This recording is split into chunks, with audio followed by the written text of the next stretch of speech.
and welcome to Round Robin. I'm your host, Robin McCormick with the City of Hampton. And today we're going to talk to you about police officers and look for some folks out there who might be a great candidate. My guest is the police recruiter, Xiolmarie Vega. Hello, welcome. Thank you. Good morning. I'm going to start just, and throw it at you. Why did you become a police officer? Like what motivates people in general, but specifically, why did you decide to do it? What motivated me was that I was interested in serving my community. And we need to understand that becoming a police officer, it goes beyond of making an arrest and enforcing the law. It's all about servitude. It's all about going out there and putting everybody else's priority before yours. And that's what motivated me. Okay, I'm just going to go out on a limb here and say that isn't always a quality that people in the 18 to 24-year-old range have. So how did you get it? How did your life prepare you for this? Since a very young age, I was taught to help people. And I started back home where I did a lot of community service as a volunteer. I went out to the community, helped in shelters, helped elderly individuals with assessments of their finances, and that actually pushed me to continue to do this job. And I realized as a police officer, I was going to have a greater power to do this and make a difference, to include the benefits of having a good salary. Wow, because really, I think people come to it more from a force and enforcement, or at least that's the perception I have. So you're very different, and maybe that's completely more common. And all the officers I know now, that's who they are now. But I think it's a tough sell when you're out there recruiting, is it? It is, but with the 21st century policing, now we are moving from that old mindset where we used to be the warriors. We used to go the big tough exactly guys. And guys, I will say. We'll get back to that in a minute. We are moving to being the guardians of the community. We are moving to, hey, remember what we're here for. We're here to serve and protect. Okay, enforcing the law is part of that. But don't forget what we actually represent in the community, which is that guardian that will be always there for you in case of needs. Wow, okay. So when you go out, and certainly you're not just recruiting young people who are going to be in it. Hampton gets a lot of folks who are from the military, who have had prior service. I mean, there's a range of people that you're recruiting. How do you do it? What do you go and tell people about why they should do this as a career? If serving is what you would like to do, Hampton Police Division, it's the place to be. In the Hampton Police Division, we remind the applicants that we offer several things. If you have a college degree, we will offer you an incentive for having that. But if you do not possess a college degree, the Hampton Police Division will pay for your entire associate's degree. In addition to that, we offer tuition assistance towards your bachelor's, master's, and so on. Now, if you do have prior experience, we will offer you to negotiate up to 10% of our base salary, which is wonderful. And we try to find each individual needs and tell them what we offer. And that's how we go and recruit different individuals from different backgrounds. And so people might think of public service or might want to help in this very generic way. The other thing you mentioned is it's a good career. A lot of public service careers don't pay a lot or don't offer advancement. Working for a nonprofit tends to not be the most lucrative thing. And I know being a police officer is not most lucrative. But as you said, it's very stable, good benefits. Is that part of what attracted you? It is. The good thing about the Hampton Police Division, in addition to the incentive when it comes to having an education and the tuition assistance, will be that we have one of the highest base salaries. If you come in with no experience, with no education, our base salary starts at $38,618. Now, once you graduate from the academy, that gets bumped to $43,297. And keep in mind, if you have experience, if you have education, all that continues to increase. If you don't, we'll support you to go to college. We'll support you to achieve more in life throughout the police division. Wow. Wow. It is amazing. I love this place. But it's still hard. Okay, so there are hurdles that keep people from a career in police work. And one of those might be it's physically demanding. Very. It is very physically demanding. What was your training like? You look pretty darn fit, but did you struggle at all? Was it you were in great shape so it wasn't hard? When I knew I wanted to become a police officer, I knew I needed to be in shape. not just because of the image of what I was going to represent, but also because I wanted to be able to, hey, if I have to get into a foot pursuit, I'm ready. If I have to run into a burning vehicle, I'm ready. I'm going to get there as soon as I can. And I knew I needed to make this happen. So prior to applying, I trained for about 6 months. I went to the gym every day, 2-3 hours, Oh, wow. and try to get ready. But even though with all that training, once you come into the academy, you are going through mental training. You are going to classroom portions, and you are also training physically. So it makes everything a little bit harder. But I think that where there's a will, there's a way to make it happen. And if this is something you want to do, you will overcome all those obstacles and work towards your goal. Okay.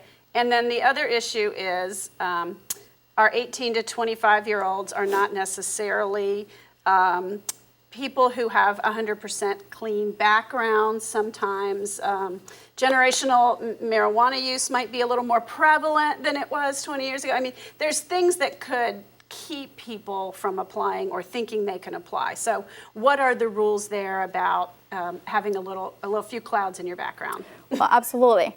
The state of Virginia, in the state of Virginia, if you have any felony convictions, you cannot possess a firearm. Therefore, right, so you that's cannot become automatic. Felonies, automatic, okay. Correct. If you have any domestic violence conviction, that's a disqualifier for the state of Virginia. In addition to that, if you have done for the Hampton Police Division, if you have done any kind of drugs, with the exception of marijuana or hashish, you'll be disqualified. Okay. It doesn't matter if you did it 20 years ago or 5 years ago, that's a disqualifier for the Hampton Police Division. We have very strict guidelines. When it comes to marijuana, we are trying to adapt to our... I think the realities are very hard compared with the rules. Exactly. And we changed our policy, and now it's a 2-year minimum requirement. Okay. So you have to be clean for 2 years prior to the application. And you must have stopped using marijuana. But in addition to that, if you ever purchase or if you ever sold the drug, you will not be considered for employment at that point. Okay. Now, the other thing about this is I think people might just be tempted to not tell the truth on their application. And from what I know about the police division, not telling the truth is as serious or more serious than whatever the truth is. I mean... Absolutely. And we tell the applicants, we have what we call an information assembly. We bring the applicants in and we tell them all about the disqualifiers. And one of our disqualifiers will be omission of information. So not just lying, but leaving things out, the sin of omission. Absolutely. Because why? Why is it important? Well, we have to be able to trust you. You are going to come in contact with citizens. You are going to go to court. And we have to know that when you go to court, you are going to rely on the information that was provided to you, that you are not going to make up your own story, that you are not going to alter any information in order to achieve the outcome you're looking for, which might not be in the best interest of the citizen. It might not be the right thing to do at that point. So that's why it's so important to be honest at all times. I don't think everybody gets that, but it's so central to the Hampton Police Division. You know, you can't lie, you can't call in sick if you're not sick. I mean, I'm stunned by how, I mean, I wouldn't anyway, but I know a lot of people who do, and it's just that code of personal integrity is huge. Absolutely. And we have applicants that will not release some information during the application process, and later on we discover that they omitted some information and then they get disqualified. Reason being, we tell them, you were not honest with us. This is something that was not a disqualifier if you were to disclose this information. Mm-hmm. But because you kept this from us, now it's an omission and you have been disqualified because we cannot trust you with something as simple as providing information about your person. So we have police academies right now twice a year, but we're hoping to up that. How many people apply for each grouping, get accepted, and then make it through? Well, ballpark. Yes, having people to apply is not that difficult for the Hampton Police Division. For the next July Academy, we have received well over 500 applications, but it's very difficult to find quality applicants that will successfully complete each stage of the selection process. Therefore, we lose many of them.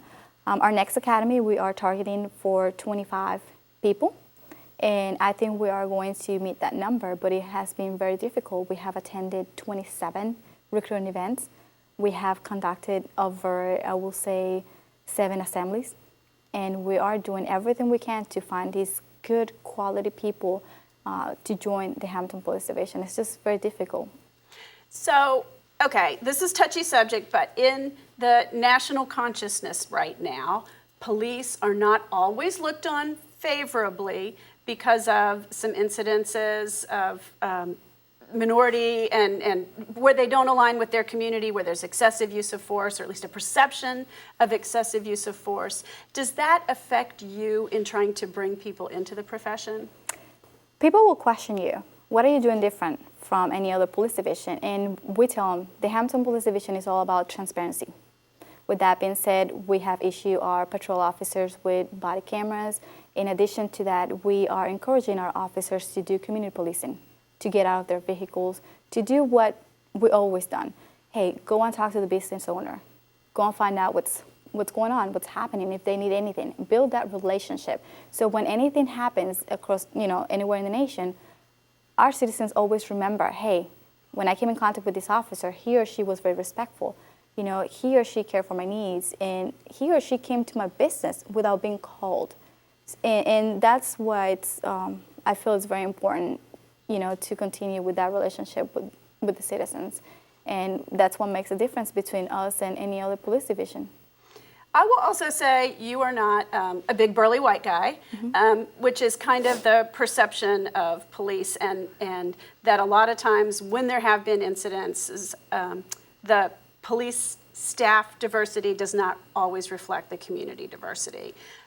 Hampton, you're proof that Hampton has a pretty diverse police force, and that it includes men and women, African Americans. Your heritage is Hispanic, I'm guessing? Correct. Does that make a difference if people walk in and see people like them? It makes a difference.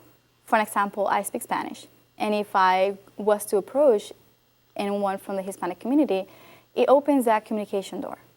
Allows them to feel more comfortable. Maybe we can communicate in our own language and get more information and be able to help them better. And I'm sure that's happening with any other ethnicity across the city of Hampton. But in addition to that, I think it's all about communication skills. It's all about how you project yourself. It's all about your demeanor. It's not just about how big or tough you look, but how you approach people. Okay, so are you going to keep this as a career? Do you think there's an end here, or you're dedicated? This is it. Hampton is home to me, and I love this place, and I plan to retire here. That sounds wonderful, and we're glad.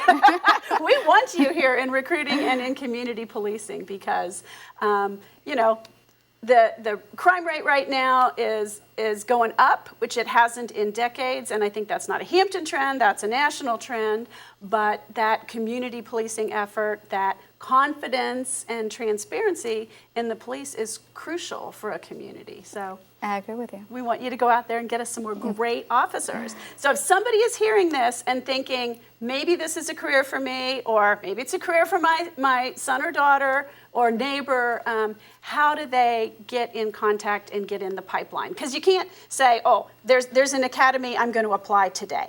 Absolutely, and you might have some questions and concerns, and why not? My email address, if you want to reach me, will be xvega@hampton.gov. That's the best way to get in touch with me because I'm always in and out trying to do. It sounds like you're at a lot of events, right? Yes. So if you send me an email, you should get a reply within the same day or two. Even if I'm off, I have my email linked to my cell phone, and I'll be trying to reply to applicants in a timely manner. And people just need to keep in mind, you don't stop working and apply. It's a very long process, but you guys get paid going through the academy. So once you get there, you are covered. There's a salary associated with that. Correct. Opposed to some other police divisions, once you are hired as a police recruit, you do have a job. Once you graduate from the academy, you have a position as a police officer. And of course, once you complete your 1-year probation, then you're officially one of us, you know? So if you give me your elevator speech. So you have 30 seconds to tell, okay, not me, because obviously I'm a bad candidate, but to tell somebody why they should do this. why they should join the Hampton Police Division. In addition to all the benefits that I just covered, to include tuition assistance, a take-home vehicle, weapons incentive allowance, life insurance, medical insurance, many other benefits, the Hampton Police Division offers you a home feeling. This is your family. We work together, we grow up together, and we have a good relationship with the citizens, and that allows us to have a better and healthier work environment. You come to work and you don't feel like it's work. You know you are going to help a friend, a citizen.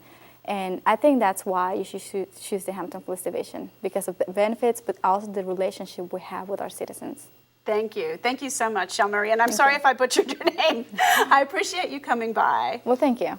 And thank you for watching. I hope you will help her in her quest to reach great candidates who can help us in the Hampton Police Division, who are willing to serve and protect and help take care of our community. Thanks for watching.